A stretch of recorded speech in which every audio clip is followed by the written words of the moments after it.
Amis, frères et sœurs, avez-vous déjà ressenti le poids de l'invisible, le chuchotement des prophéties encore à se dérouler? Aujourd'hui, nous nous plongeons dans la vision à couper le souffle, impressionnante et parfois terrifiante de John, The Final Book of Our Sacred Scriptures, Revelation. Ce n'est pas seulement une histoire, c'est une feuille de route, une tapisserie céleste tissée avec des fils d'espoir, un avertissement et un triomphe ultime. Nous allons voyager à travers la vision initiale, les messages vers les 7 églises, l'ouverture des sceaux, et bien plus encore. Préparez-vous, car c'est un voyage dans le cœur de l'El, éternité. John, exilé sur El, île de Patmos, une sentinelle solitaire au bord du monde, se retrouve face à face avec le divin. Imaginez la scène. Le rugissement de la mer, le cri des goélands, le poids de sa solitude, puis, une lumière aveuglante. Une voix, non pas de tonnerre, mais d'une autorité profonde, lui parle, faisant écho aux paroles de Jérémie 1/5. Avant de vous former dans l'utérus, je vous connaissais. Avant votre naissance, je vous ai distingué. Je vous ai nommé prophète des nations. John, un homme simple, est accusé d'une tâche monumentale. Noter les visions qu'il reçoit, et les envoyer aux 7 églises d'Asie mineure. La peur le saisit, une réponse naturelle à l'ampleur de ce qui est demandé. Mais la voix l'assure, lui rappelant la nature éternelle de Dieu, « Je suis l'alpha et l'oméga, le début et la fin, celui qui détient les clés de la mort et des Hadès. » Ce n'est pas un aperçu éphémère. Il s'agit d'un mandat divin, d'un appel à témoigner du drame de dépliage des âges. Sa vision initiale est écrasante, un kaléidoscope d'imagerie céleste, un aperçu du cœur même du plan de Dieu. Il voit un trône majestueux, entouré de 24 anciens et d'un éventail d'êtres célestes, d'une scène de majesté et de pouvoir écrasante. Les très cieux chantent une symphonie de louanges, un chœur de dévotion et de révérence, un son qui résonne à travers les millénaires, nous appelant à nous joindre à l'hymne céleste. Le poids de cette vision est profond, un rappel humiliant de l'immensité de la création et de la puissance du Tout-Puissant. Mais ce n'est pas une vision du désespoir. C'est une vision de l'espoir, une vision qui parle d'un avenir où l'obscurité donne la lumière, où la douleur cède la place à la joie, et où le règne de Dieu est enfin établi. Ensuite les messages des 7 églises. Éphéso, Smyrna, Pergamo, Thyatira, Sardès, Philadelphia et Laodicea, chacun un microcosme de l'El, Église elle-même, chacun face à des défis et des tentations uniques. À Éphéso, une église autrefois vibrante, un avertissement contre la complaisance. À Smyrna, une église confrontée à la persécution, une promesse de soutien inébranlable. À Pergamo, une église compromise par des influences mondaines, un appel au repentir. Chaque message résonne avec une pertinence intemporelle, nous rappelant que les luttes et les triomphes de l'Achille, église primitive, reflètent notre propre voyage spirituel. Ce ne sont pas une histoire ancienne, ce sont des leçons vivantes, un guide pour naviguer dans les complexités de notre foi dans le monde moderne. Ce ne sont pas simplement des mots sur une page, ils vivent des respirations du divin, guidant nos pas, éclairent notre chemin, et renforçant notre détermination. Le poids de ces messages n'est pas celui de la condamnation, mais de correction, une main paternelle aimante guidant ses enfants vers le bon chemin. La vision continue, se déroulant comme un parchemin de destin, révélant l'ouverture des sceaux, chacun dévoilant un chapitre dans le drame de déroulement de l'histoire. Un cheval blanc, symbolisant la conquête, un cheval rouge ardent, représentant la guerre, un cheval noir, le spectre de la famine, et enfin, un cheval pâle, le sinistre cavalier de la mort. Ce ne sont pas de simples symboles, ce sont des images puissantes, reflétant les réalités de la souffrance humaine, les conséquences du péché, et la marche incessante du temps. Mais même au milieu de ces épreuves, une promesse d'espoir demeure, un rappel que même face à l'adversité, l'amour de Dieu perdure, un phare dans la tempête, une promesse de rédemption. Le dévoilement des phoques est suivi par le son des trompettes, chaque explosion annonçant une nouvelle catastrophe, une nouvelle vague de tribulation sur la terre. Imaginez la scène, la terre tremblante, les montagnes s'effondrent, la mer bouillonnante, les étoiles tombant comme la pluie, un ballet cosmique de destruction, un spectacle terrifiant de jugement divin. Pourtant, même dans cette danse chaotique de destruction, il y a un profond sens de l'ordre, une chorégraphie divine, qui révèle le fonctionnement complexe du plan de Dieu. Ce ne sont pas des actes de violence aléatoires, ce sont des événements soigneusement orchestrés, chacun servant un objectif spécifique dans le drame de rédemption en cours. Ils sont un rappel brutal de la fragilité de notre existence, un appel au repentir, un plaidoyer pour se détourner du chemin de la destruction, et adopter le chemin de la justice. Vient ensuite la femme vêtue du soleil, un magnifique symbole de l'El, Église, persécutée mais triomphant, un phare d'espoir au milieu de la tempête. Elle est poursuivie par un dragon, une représentation puissante de Satan, l'ancien ennemi, l'adversaire, qui cherche à détruire la création de Dieu. Cette lutte cosmique entre le bien et le mal se déroule sous les yeux de John, une représentation dramatique du conflit en cours entre la lumière et l'obscurité. Une bataille qui a fait rage depuis l'aube du temps, et se poursuivra jusqu'à la victoire finale du Christ. L'image est profondément symbolique, représentant la lutte durable de la foi contre l'adversité, la bataille constante entre l'espoir et le désespoir, la détermination inébranlable de l'aile, Église à persévérer, face à des chances écrasantes. C'est un rappel que notre propre voyage spirituel est souvent marqué par des luttes similaires, par des moments de persécution intense, et d'opposition implacable. La chute de Babylone suit, une métaphore puissante pour la défaite ultime du mal. Babylone, représentant les forces de la méchanceté, les systèmes d'oppression, les structures de l'injustice, tout ceci sont destinés à tomber. C'est un message d'espoir. Une promesse de libération, un témoignage du triomphe ultime du bien sur le mal. C'est un rappel que même les forces de l'obscurité les plus invincibles sont finalement vulnérables, que même les systèmes de corruption les plus profondément ancrés sont destinés à s'effondrer et à tomber. Cette vision nous donne de la force, du courage et de la persévérance dans nos propres batailles contre l'injustice et l'oppression, sachant qu'en fin de compte, la vérité prévaudra, la justice sera rendue, et la justice triomphera. La chute de Babylone n'est pas simplement un événement historique, c'est une promesse spirituelle, une garantie de la victoire ultime, un phare d'espoir brillant dans les nuits les plus sombres. La scène dépeint une image vivante du jugement final, une période de calcul, un jour où chaque secret sera révélé, chaque acte sera jugé, et chaque âme sera prise en compte. Ce n'est pas un message de peur, mais de responsabilité, un rappel que nos actions ont des conséquences, que nos choix comptent, et que nous serons finalement tenus responsables des vies que nous avons vécues. Et donc, la vision continue se déroulant sous les yeux de John, une tapisserie tissée de fils d'espoir et de désespoir, de triomphe et de tragédie. Nous voyons les 1000 ans de paix, le millénaire, une période de tranquillité et d'harmonie sans précédent, un âge d'or où la justice règne en maître, où la justice prévaut, et où la terre est enfin en paix. Imaginez-le, un monde exempt des ravages de la guerre, un monde où la violence est inconnue, un monde où l'amour et la compassion sont les principes directeurs de l'interaction humaine. Ce n'est pas simplement un rêve fantaisiste, mais une promesse, un aperçu d'un avenir où la volonté de Dieu se fait enfin sur terre comme dans le ciel. Ce millénaire est un puissant symbole de la restauration ultime, une restauration de toutes choses, une guérison des blessures du passé, une réconciliation entre Dieu et l'humanité. Mais cette période de paix n'est pas sans défi.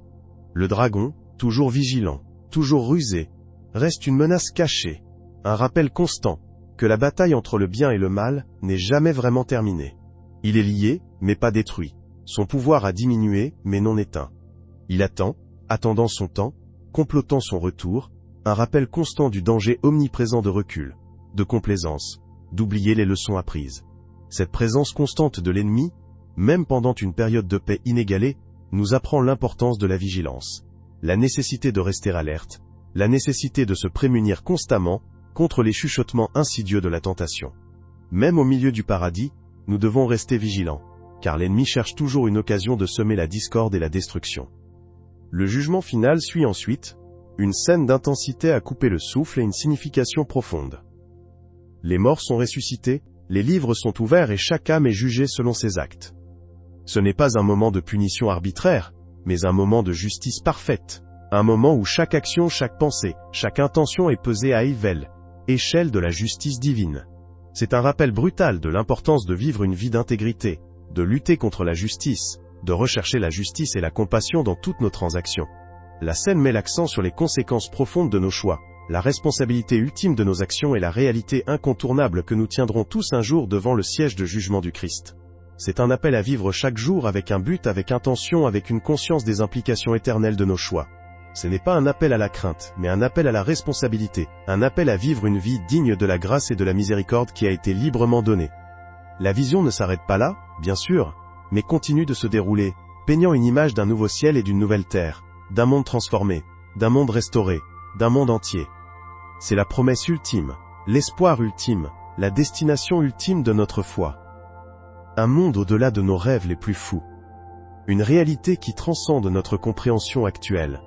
Un avenir qui nous inspire à persévérer, à endurer, à rester fidèles, voire au milieu de l'obscurité et du désespoir. C'est un rappel que même face à des chances écrasantes, l'espoir reste, la foi perdure, et que la victoire ultime du bien sur le mal est assurée. Cette vision d'un nouveau ciel et d'une nouvelle terre n'est pas une image statique, un moment gelé dans le temps. C'est un paysage dynamique et évolutif, se déroule constamment, révélant de nouvelles merveilles et des significations plus profondes à chaque moment qui passe.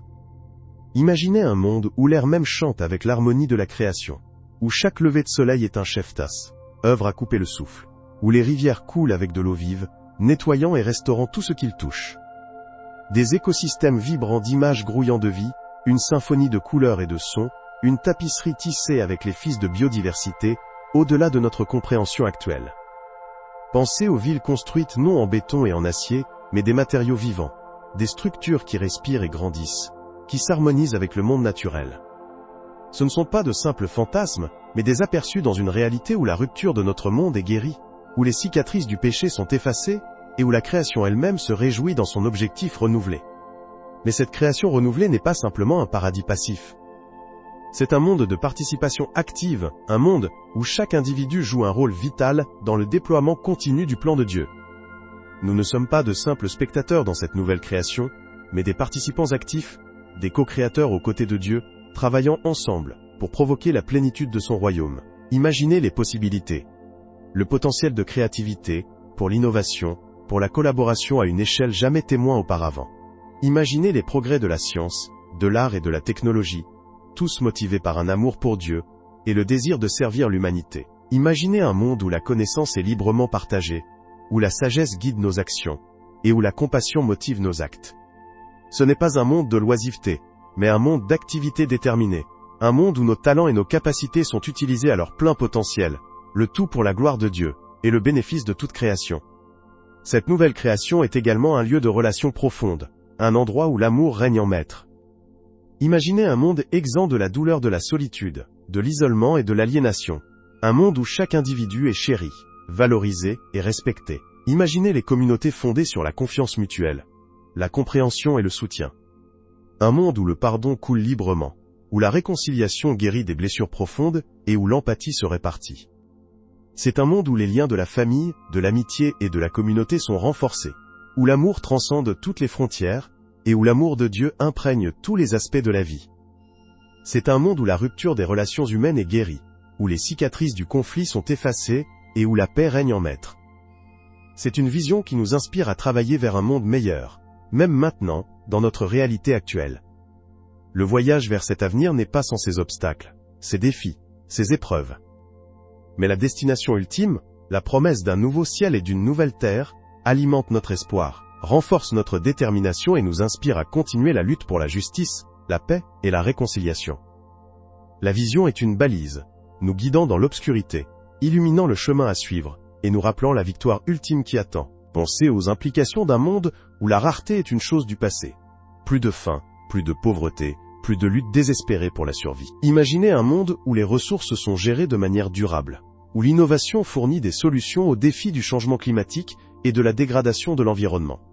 Nous ne parlons pas seulement des progrès technologiques, mais d'un changement fondamental dans notre relation avec la Terre, d'un profond respect pour son équilibre délicat et d'un engagement à vivre en harmonie avec la nature. Les villes d'images conçues non pas à profit, mais pour le bien-être de leurs habitants, des villes vertes, dynamiques et durables, où la nature et la vie urbaine s'entrelacent de manière transparente. Imaginez les systèmes de transport qui sont efficaces, propres et accessibles à tous, connectant les communautés, et favorisant un sentiment d'interconnexion mondiale. Pensez à l'impact sur l'éducation, où les connaissances sont disponibles gratuitement, où l'apprentissage est personnalisé et engageant, et où chaque individu a la possibilité d'atteindre son plein potentiel. Il ne s'agit pas seulement de l'accès à l'information. Il s'agit de cultiver la sagesse, la pensée critique, et un amour pour l'apprentissage, tout au long de la vie. Un monde où la créativité est épanouie, où l'art, la musique et la littérature inspirent et augmentent, où chaque individu a la possibilité d'exprimer ses dons et talents uniques. Imaginez un monde où les arts ne sont pas seulement un luxe, mais une partie vitale de l'expérience humaine, enrichissant nos vies et favorisant un sentiment de communauté, et considérez l'impact sur la gouvernance. Imaginez un monde où la justice prévaut, où équité et équité sont les principes directeurs, où les lois sont conçues pour protéger les vulnérables et promouvoir le bien commun. Un monde où la corruption est éradiquée, où la transparence et la responsabilité sont la norme, et où les dirigeants sont choisis pour leur sagesse, leur intégrité et leur engagement à servir le peuple. Imaginez un monde où les conflits sont résolus par des moyens pacifiques, où la diplomatie et la compréhension remplacent la violence et l'agression. Ce n'est pas l'idéalisme utopique, c'est une vision fondée sur la puissance transformatrice de l'amour de Dieu et le potentiel de bonté humaine. Cela nécessite un changement de cœur, un changement de perspective, une décision consciente de prioriser la compassion, l'empathie et la justice. Nous devons cultiver activement ces vertus en nous-mêmes et dans nos communautés, travaillant ensemble pour construire un monde qui reflète les valeurs du royaume de Dieu. Le voyage sera long et stimulant, nécessitant un dévouement, une persévérance et une foi inébranlables. Mais la promesse d'une nouvelle création, un monde où la justice, la paix et l'amour règnent suprêmes, est un puissant motivateur, un phare d'espoir qui nous guide vers l'avant, même face à l'adversité. Cette vision n'est pas seulement un futur espoir, c'est un impératif actuel, un appel à l'action qui exige notre attention immédiate et notre engagement soutenu. Nous devons participer activement à la création de ce nouveau monde, non pas en tant qu'observateurs passifs, mais en tant que co-créateurs avec Dieu, travaillant ensemble pour provoquer la plénitude de son royaume sur terre. Cela nécessite une accent aigu imagination radicale de nos structures sociales, de nos systèmes économiques et de notre vie personnelle. Il exige une introspection profonde, une volonté d'affronter nos propres préjugés et un engagement à vivre la vie d'intégrité, de compassion et de service. Approfondissons plus profondément dans cette accent aigu imagination radicale. Considérez nos systèmes économiques. Imaginez un monde où la prospérité économique n'est pas seulement le privilège de quelques-uns, mais un avantage commun pour tous. Un monde où la poursuite du profit ne se fait pas au détriment de la dignité humaine, ou de la durabilité environnementale. Nous devons aller au-delà d'une vision du monde purement matérialiste, qui mesure le succès uniquement en termes de gains financiers. Au lieu de cela, nous devons adopter une approche plus holistique, qui apprécie le bien-être humain, la gestion de l'environnement et la justice sociale, en tant que composante tout aussi importante de la prospérité économique. Cela signifie remettre en question le récit dominant de la croissance et de la consommation sans fin, reconnaissant les limites inhérentes des ressources de notre planète, et le besoin de pratiques durables. Il s'agit de créer des systèmes économiques qui priorisent l'équité, les capitaux propres et les opportunités pour tous, garantissant que tout le monde a accès aux ressources dont ils ont besoin pour prospérer. Cela pourrait impliquer d'explorer des modèles économiques alternatifs, tels que les entreprises coopératives, les entreprises sociales et le partage des économies, qui priorisent le bien-être de la communauté sur la maximisation des profits individuels. Il nécessite également un examen critique de nos structures financières actuelles, résolvant des questions telles que l'inégalité des revenus, la concentration de richesses, et les injustices systémiques qui perpétuent la pauvreté et la marginalisation. Pensez à l'impact sur notre vie personnelle. Cette transformation ne concerne pas seulement le changement systémique. Il s'agit d'un changement profond dans notre conscience individuelle. Il s'agit de cultiver un sentiment plus profond d'empathie, de compassion, et de responsabilité envers les autres, et envers la planète. Il nous oblige à examiner nos propres valeurs, croyances et comportements, pour affronter nos préjugés et travailler activement à devenir des individus plus justes, compatissants et aimants. Cela implique de faire des choix conscients dans notre vie quotidienne, des produits que nous consommons aux relations que nous cultivons, qui s'alignent avec nos valeurs, et contribuent à la création d'un monde plus juste et durable. Cela signifie hiérarchiser les relations significatives sur les biens matériels, rechercher des expériences sur l'accumulation, et favoriser un sentiment de communauté et d'appartenance. Il s'agit de vivre une vie de but et d'intention, contribuant à nos dons et talents uniques à l'amélioration du monde. Il s'agit d'embrasser la simplicité, la gratitude et la pleine conscience, trouver la joie et épanouissement dans le voyage plutôt que de se concentrer uniquement sur la destination. Il ne s'agit pas de l'autodéni ou de l'ascétisme, mais d'un changement conscient dans les priorités, une réévaluation de ce qui compte vraiment dans la vie. Il s'agit de cultiver la paix et le contentement intérieur, de trouver de la joie au service des autres, et de vivre en harmonie avec le monde naturel. Cette transformation personnelle est essentielle, si nous voulons créer collectivement le monde que nous envisageons. C'est le fondement sur lequel une société vraiment juste et durable peut être construite. Le changement commence en chacun de nous. C'est un processus continu de croissance, d'apprentissage et d'autoréflexion. Un engagement à vie, à devenir les meilleures versions de nous-mêmes, et à contribuer à l'amélioration du monde qui nous entoure. Ce voyage aura sans aucun doute ses défis. Il y aura des revers, des déceptions, et des moments de doute. Mais la vision d'un monde transformé par l'amour de Dieu, un monde où la justice, la paix et l'amour règnent suprêmes, est un puissant motivateur. Un phare d'espoir qui nous guide vers l'avant. Même face à l'adversité, nous ne sommes pas seuls dans cette entreprise. Nous faisons partie d'une communauté plus large, un mouvement mondial de personnes travaillant ensemble pour construire un avenir meilleur. Embrassons ce voyage avec courage, foi et espoir inébranlables. Et rappelez-vous, il ne s'agit pas de perfection. Il s'agit de progrès, Nous sommes tous des êtres humains imparfaits, sensibles aux erreurs et aux lacunes. La clé est d'apprendre de nos erreurs, de reconnaître nos imperfections et de s'efforcer de faire mieux chaque jour. Ne vous découragez pas par les revers. Considérez-les comme des opportunités de croissance et d'apprentissage. Embrassez le processus de devenir, reconnaissant que c'est un voyage à vie, pas une destination. Pensez-y comme en tendant un jardin. Vous ne vous attendez pas à des fleurs parfaites pendant la nuit. Vous nourrissez les plantes, éliminez la croissance indésirable, et attendez patiemment que les fleurs apparaissent. De même, cultiver un soi plus juste et compatissant prend du temps, des efforts, et une attention cohérente. Cela nécessite la conscience de soi, la compassion de soi, et la volonté de confronter nos propres ombres. Nous avons tous des zones où nous pouvons nous améliorer, des zones où nous ne manquons pas de nos idéaux. Le défi consiste à identifier ces domaines, et à travailler avec diligence vers un changement positif. Cela pourrait impliquer la recherche de ressources telles que des livres, des ateliers ou des mentors pour soutenir notre croissance. Cela pourrait impliquer de s'engager dans des pratiques comme la méditation ou la pleine conscience, pour cultiver la conscience de soi et la régulation émotionnelle. Cela pourrait également impliquer activement la recherche de possibilités de servir les autres, de contribuer à nos communautés, et d'avoir un impact positif sur le monde. Envisagez de faire du temps pour une cause à laquelle vous vous souciez, en faisant un don à un organisme de bienfaisance qui s'aligne sur vos valeurs, ou simplement offrir un coup de main à une personne dans le besoin. Ces actes de service bénéficient non seulement aux autres, mais aussi enrichissent notre propre vie, favorisant un sens plus profond de l'objectif et de la connexion. N'oubliez pas l'effet d'entraînement de nos actions. Un seul acte de gentillesse peut inspirer les autres à faire de même, créant une ondulation de compassion qui se propage dans nos communautés, et au-delà. Efforçons d'être cette ondulation, ce catalyseur pour un changement positif dans le monde. Créons un mouvement, une conscience collective axée sur la compassion, la justice et l'amour. Cela nécessite du courage, une volonté de sortir de nos zones de confort, et un engagement à contester le statu quo. Cela nous oblige à être audacieux, à parler de ce en quoi nous croyons, et à plaider pour un monde plus juste et équitable. Nous devons être des participants actifs à façonner l'avenir que nous désirons, pas aux observateurs passifs. C'est notre vocation, notre responsabilité en tant que gardiens de cette terre et en tant qu'enfants de Dieu. Embrassons ce voyage avec des cœurs ouverts et une foi inébranlable, sachant que nous ne sommes pas seuls. Nous avons les uns les autres et nous avons la grâce de Dieu pour nous guider. Ce voyage de transformation sera difficile, mais la récompense, un monde transformé par l'amour et la justice, vaut tous les efforts. Commençons par examiner notre propre vie, nos propres valeurs et nos propres actions. Identifions les domaines où nous pouvons grandir, les domaines où nous pouvons être plus compatissants, plus justes et plus aimants. Et engageons-nous à prendre les mesures nécessaires pour créer ce changement, à partir d'aujourd'hui. Alors, où commençons-nous cette culture personnelle de compassion et de justice? Ce n'est pas un geste grand et balayant, c'est une série de petits choix délibérés. Pensez à vos interactions quotidiennes. Offrez-vous un véritable sourire au barista? Tenez-vous la porte pour quelqu'un aux prises, avec des forfaits? Écoutez-vous patiemment un ami ventilant, sans interrompre ni offrir des conseils non sollicités?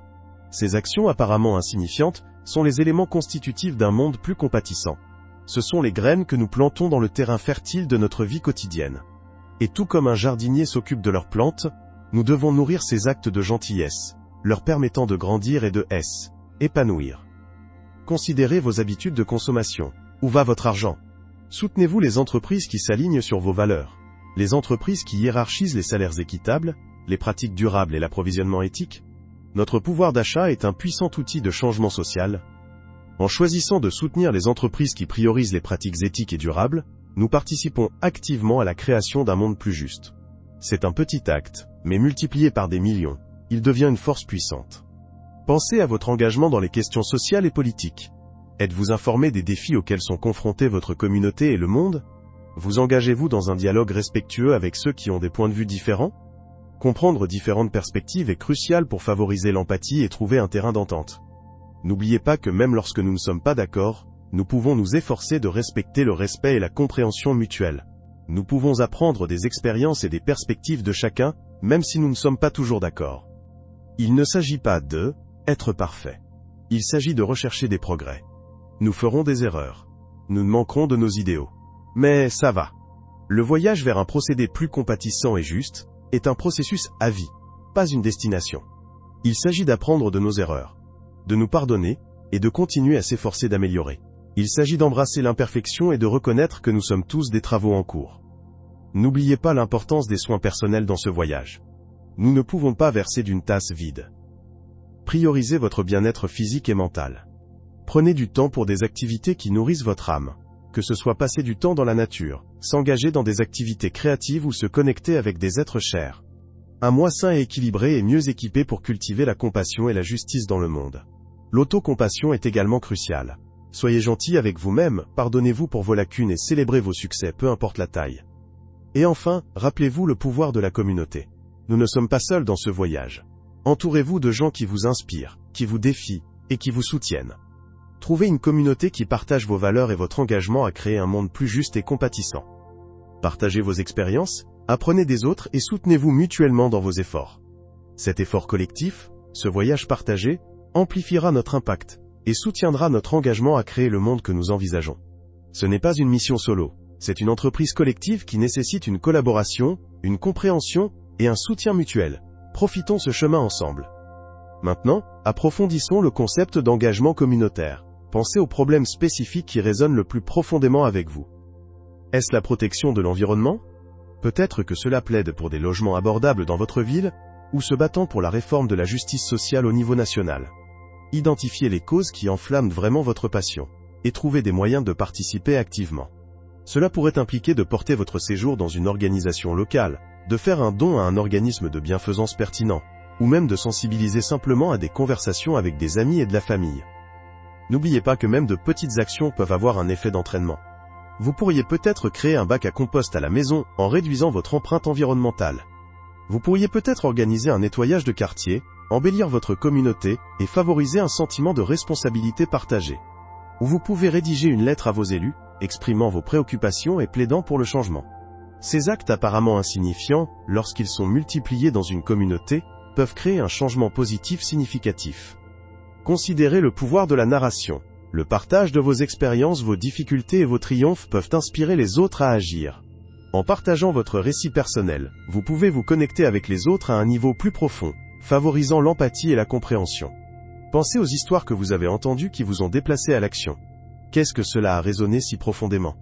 Comment pouvez-vous utiliser le pouvoir de la narration pour inspirer les autres à vous joindre à vous dans vos efforts? N'ayez pas peur de sortir de votre zone de confort. S'engager dans l'action sociale et politique peut être difficile, mais c'est aussi incroyablement gratifiant. Vous pourriez faire face à la résistance, au désaccord, ou même à la critique. Mais rappelez-vous, le voyage vers un monde plus juste et compatissant est rarement facile. Cela nécessite de la persévérance, de la résilience, et une volonté d'apprendre et de grandir. Embrassez les défis, apprenez de vos erreurs, et célébrez vos succès en cours de route. Chaque pas en avant, quelle que soit sa petite taille, est une victoire. Et rappelez-vous, construire une communauté forte nécessite de promouvoir des connexions authentiques. Cela signifie écouter activement les autres, s'engager dans un dialogue respectueux, même lorsque vous n'êtes pas d'accord, et trouver un terrain d'entente. Il s'agit de construire des ponts, pas des murs. Il s'agit de célébrer notre diversité, tout en reconnaissant notre humanité partagée. Chercher des opportunités de collaborer avec les autres, d'apprendre de leur point de vue et de construire ensemble une communauté plus forte et plus inclusive. Cet esprit collaboratif est crucial pour créer un changement durable et significatif. N'oubliez pas que nous sommes plus forts ensemble que nous ne sommes seuls. Maintenant, parlons d'identification de vos forces uniques et de la façon de les exploiter pour un impact positif. Tout le monde possède un ensemble unique de compétences, de talents et d'expériences. Dans quoi êtes-vous particulièrement doué? Êtes-vous un organisateur qualifié? Un orateur convaincant? Un écrivain créatif? Un artiste talentueux? Un auditeur compatissant? L'identification de vos forces est la première étape vers la contribution efficace aux causes qui vous intéressent. Par exemple, si vous êtes un organisateur qualifié, vous pouvez prendre la tête de la planification des événements communautaires, de la coordination des efforts de bénévolat, ou de la gestion de campagnes de collecte de fonds. Si vous êtes un conférencier convaincant, vous pouvez faire des présentations, défendre le changement lors des forums publics, ou même vous présenter aux élections. Si vous êtes un écrivain créatif, vous pouvez utiliser vos compétences pour écrire des articles convaincants, des articles de blog, ou un contenu sur les réseaux sociaux pour sensibiliser les questions importantes. Si vous êtes un artiste talentueux, vous pourriez créer des illustrations pour inspirer et éduquer les autres, ou utiliser votre art pour collecter des fonds pour une bonne cause.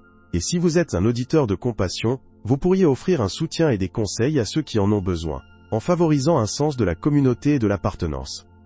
Ne sous-estimez pas le pouvoir de vos compétences individuelles. Même des talents apparemment petits peuvent faire une différence significative. Vous êtes peut-être un boulanger qualifié, et que vous pourriez organiser une vente de pâtisserie pour collecter des fonds pour un organisme de bienfaisance locale. Peut-être que vous êtes un jardinier talentueux et que vous pourriez créer un jardin communautaire pour fournir des produits frais à ceux qui en ont besoin. Ou peut-être que vous êtes un musicien qualifié et que vous pourriez organiser un concert pour sensibiliser à un problème social. Les possibilités sont infinies. La clé est d'identifier vos forces et de trouver des moyens créatifs de les utiliser pour le plus grand bien. Pensez à vos expériences passées. Quels défis avez-vous surmontés? Quelles leçons avez-vous apprises? Ces expériences vous ont transformé la personne que vous êtes aujourd'hui, vous équipant de compétences et de perspectives précieuses que vous pouvez désormais appliquer à votre engagement social et politique. Réfléchissez à vos succès et échecs passés. Qu'est-ce qui a bien fonctionné? Qu'aurez-vous pu faire différemment? Cette auto-réflexion est cruciale pour la croissance et l'amélioration continue. En apprenant de vos expériences passées, vous pouvez devenir un défenseur plus efficace et percutant des causes auxquelles vous croyez. N'oubliez pas que votre parcours est un processus continu d'apprentissage et de croissance. Embrassez les défis, apprenez de vos erreurs et célébrez vos succès en cours de route. Chaque pas que vous faites, peu importe la taille, vous rapproche de vos objectifs. Alors, quelle force unique exploitez-vous pour faire une différence? Pour plonger plus profondément dans ces stratégies et découvrir plus de façons de canaliser vos passions dans une action positive, abonnez-vous à la chaîne, activez ces notifications afin de ne pas manquer, et assurez-vous de consulter ma prochaine vidéo sur des techniques de plaidoyer efficaces. D'ici là, continuez à faire une différence, et je vous verrai dans le prochain. Ciao! Pour l'instant, c'est Marco.